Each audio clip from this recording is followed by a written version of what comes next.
Here's a quick trade recap of today's price action. I was actually bearish coming into the day towards the lower sell-side liquidity that price had built up overnight. Price had chopped overnight, building up really good sell-side liquidity and as well as really prominent stacked lows, and we had buy side liquidity above that was external, and I really wanted to see price move lower first, taking the sell side liquidity and mitigating the 4-hour, and then moving higher and having that move lower act as higher time frame manipulation, and then have our distribution higher towards the external highs. We are in a market maker buy model towards these external highs here, and as well as I was also bearish just because of price was so overextended from yesterday, and as well as price chopped overnight, and usually I wanted to see price come down for a higher time frame retrace for the day and then rip higher, finishing the market maker buy model by taking out the external range liquidity up here. And like always, I wanted to wait till market open to see where price wanted to move to, and we actually had manipulation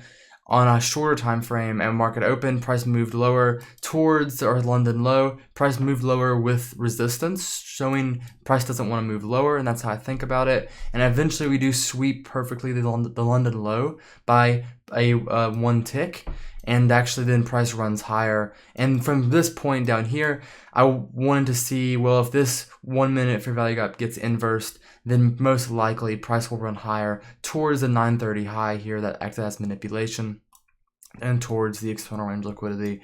And I actually ended up taking 2 break-even trades today, and I'm still in the market looking for another trade because I like to take 1 loss or 1 win on the day. And that would be the trade recap for the day, Tuesday, March 10th, 2026.